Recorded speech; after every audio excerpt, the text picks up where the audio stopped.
It's on. Over the years, I've noticed two things. Patients with real severe mental illness who do real well, and people with mild mental illness who do worse and worse. And the question is, what makes the difference?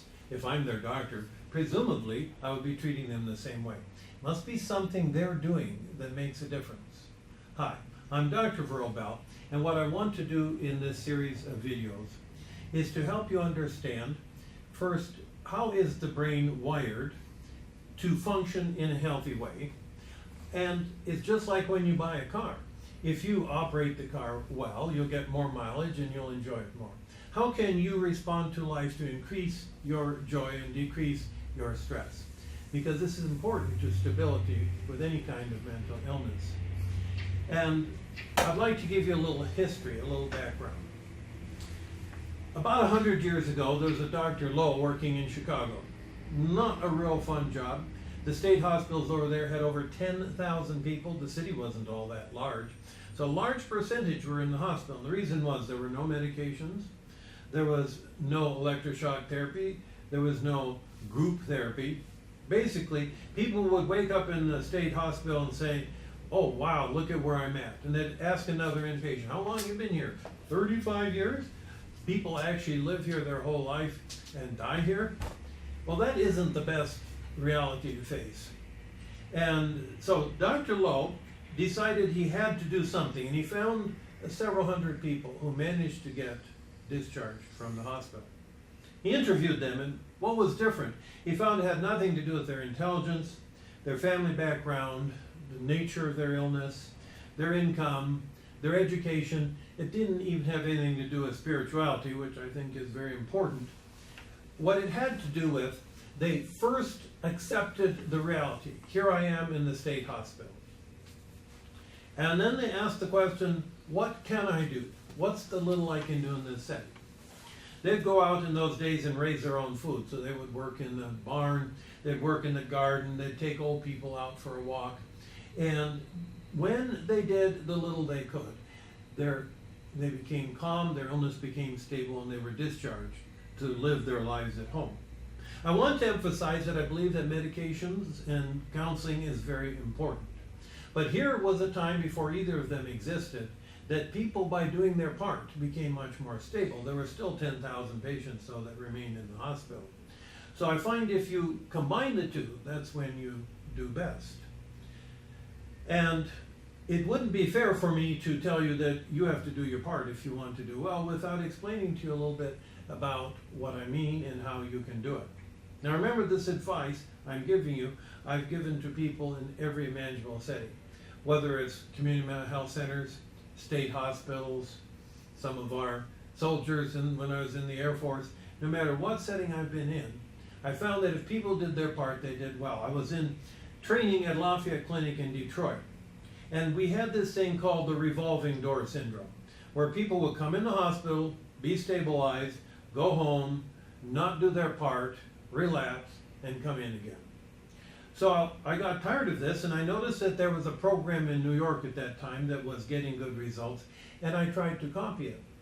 And I started to get my patients together in a mutual support and training group. And they stopped going into the hospital when they learned to do their part. The medications were the same. I then went into the Air Force and worked with the young people there.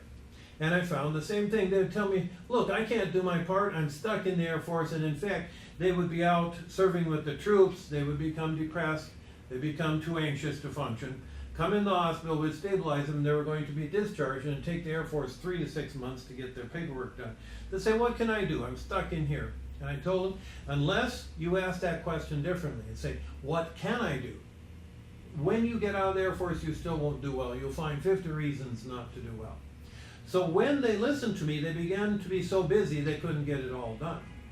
I was also working in a short-term prison where people are there a year or less. And they say, what can you do when you're in prison? I say, change that question. What can you do when you're in prison? And pretty soon they were too busy to get it all done. And when they were discharged, they didn't come back again. I've worked in community mental health centers, there was one place I worked where there were 2 doctors and we were just barely able to keep up with to see the patients for 15 minutes every 4 months or so. This was not working. You were always putting out fires and the revolving door syndrome was terrible. Then the other doctor got shot. He wasn't killed, but he had PTSD as a result. All of a sudden I was the only doctor. There's just no way I was covered.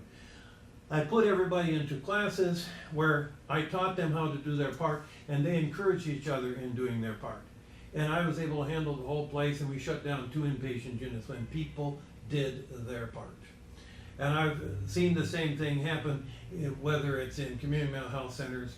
One time I was covering a home where people with chronic illness were just pretty much put there for the rest of their life. And I began this kind of teach them to do their part, and people stabilized, found jobs, began to take care of their families. So in this setting, I'm going to first tell you what is it about a healthy brain that you can work towards. I have to warn you, this is not normal. It is not normal to respond in a healthy way. I would guess maybe 5% of the population responds in a way that makes sense and fits with their mind. And you need to understand that if you're going to respond in a healthy way yourself. Then I'll help you understand what is it that goes wrong that burns out our brain to where we don't do well even when we're taking medications.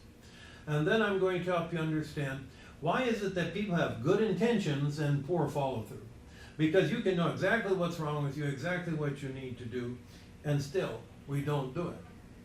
Then I will go on to help you understand 3 basic tools that allow you to begin to move in the direction you need to. And the good news there is even small improvements, small steps in the right direction make a huge difference in your mental and emotional stability. And then lastly, I'm going to cover how do you work with your doctor, how do you work with your counselor to get maximum benefit? Because I believe very strongly that it's the combination of you doing your part with good help from your counselor and good help from your doctor that's going to make a difference in your future. Thank you.